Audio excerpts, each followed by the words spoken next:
I want to let you know I'm really fucking nervous. After every session, I say thank you to my coach. Family members die in the middle of a camp and I still go out, perform and win. Like nothing is going to stop me mentally.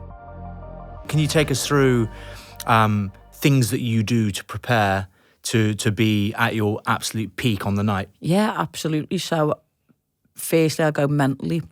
So I have to put my boundaries in place with friends, partners, business partners, coaches. Sometimes, like, I have to have a conversation with my coach Paul Zahn at the beginning of this camp, and I went, I want to let you know I'm really fucking nervous. And he was like, what? And that's nothing I'd ever come out of my mouth. And I said, well, I'm here to... I've had a lot of fucking therapy, so I'm not holding it in no more. I don't have to hide. You know, it's not being weak by saying this, how I feel. I am fucking here. I've just had horrific injury, horrific backlash. And I'm a bit like, I've been in the gym for a couple of months. I feel a little bit alienated. Not that yous have done that, but I'm too heartbroken to come in the gym. I don't want to bring anyone else down who's like riding high on their wins. That's not for me to do, to take away from them. They shouldn't have to do that. And he's like, right. I said, so I might cry. You might have to push me more and I might need a hug.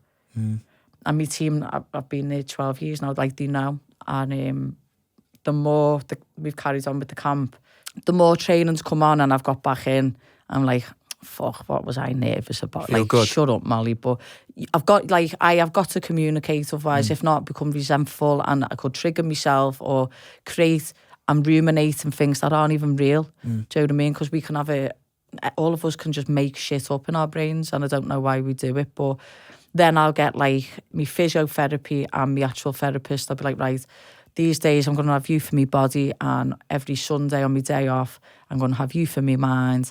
And it's not like trauma stuff, but it'd be like, right, how's training been this week? Let's just connect your whole body to yourself. Like, be in your body. Don't be here, don't be there. I want you a flow state when you're in there. Let's practice bringing yourself there every time. Our training schedules are kind of much the same every camp, but I've got 2 years left of fighting. That's where I would like to finish. It could go longer, but in my mind, I'd probably say 34 now. I want bambinos. Do you know what I mean? So it's going to work for me now. What I used to do is, at the end of every week, I'd be like, all the teams in a group chat, thanks for this week, team. This worked really well for me. I need a bit more help on that. But I was too in all the time, and you just like... You got to switch off. Yeah. After every session, I say thank you to my coach. Yeah. Thank you for your time. And I put my fucking whole life on that line. If I'm not giving up to a broken orbital bone, not giving up to broken legs, family members die in the middle of a camp and I still go out, perform and win. Like nothing is going to stop me mentally. So if I'm having a bit of a bad day, they know me well enough to go, ease off there. Or if I'm being a bit of a little brat, because it gets like that after 8 weeks' time, and you haven't eaten for this long, and you are held together by fucking tape. By the end of your runs, you're gonna know, like when you've just done what you've done, there's some days, lads, when someone would have just said, "Hey," and you'd be like, "What do you want?" I'm exhausted. What do you know what I mean? And it's just because you are exhausted, and it's just about like sometimes they'd be like, "Come on, you've done enough today," or "No, you fucking haven't, carry on." Yeah. Do you know what I mean? So you seem in such an incredible balanced place. It's only from losing that last fight last year. You reckon that's what's flipped a switch? Yeah, like I had to just reassess. Like I couldn't do any more. I was in the physical shape. I looked at you after your last run, after that last one, when you're like absolutely six-packed out your head, not a pick of fat on you, lovely tan, teeth, even your hair was on point. Do you know what I mean? Thank you. Oh God, don't give him any more of a big head. I'm going to annihilate him in a minute. Okay. I'm only going to mess. I'm only messing.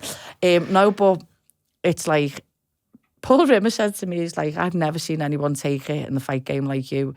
Like, how your career has gone, how you loved, how the hate comes, and how you deal with it. He said, there's not many people on this earth who could come back after what you have. But I am a whole different person now. Like before I came in, we were having a laugh and a joke, and I said to you, like, that's what people would know Meatball as, and you are really knowing Molly McCann. Yeah. Do you know what I mean? What do you think the next fight entails? Is it a must win?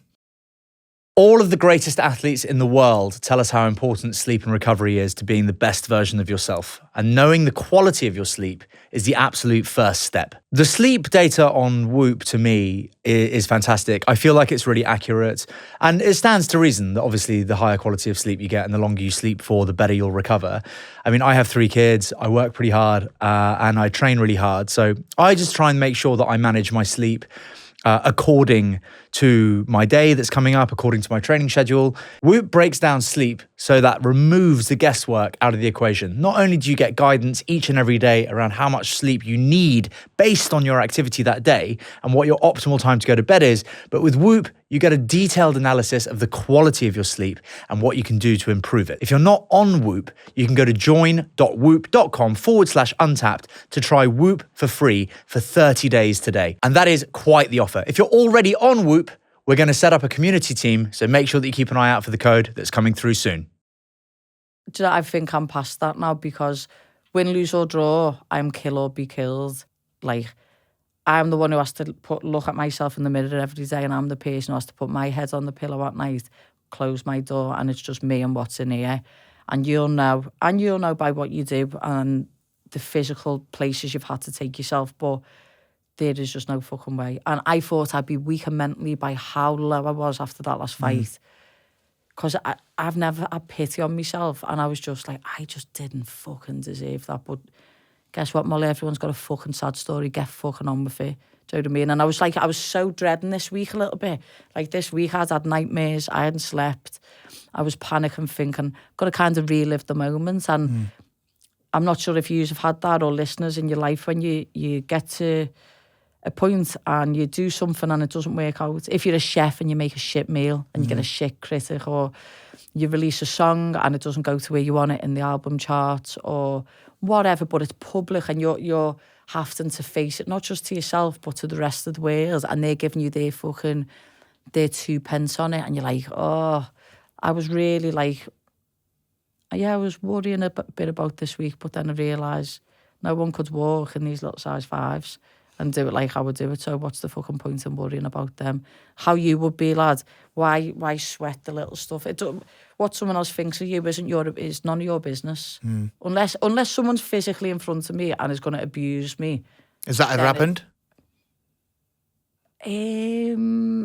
I've had someone come and try and throw a spinning elbow at me in a nightclub.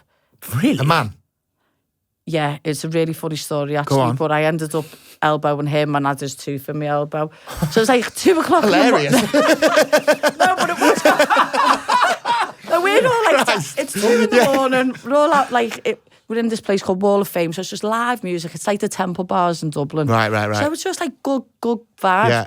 But this lad's looking at me like that, and I was like, whoa. What a weirdo. And why would you do that? Well, I didn't know what his thing was, and he's run over to me, and he's gone like he's about to hit me, and I've just stepped back and gone, boom.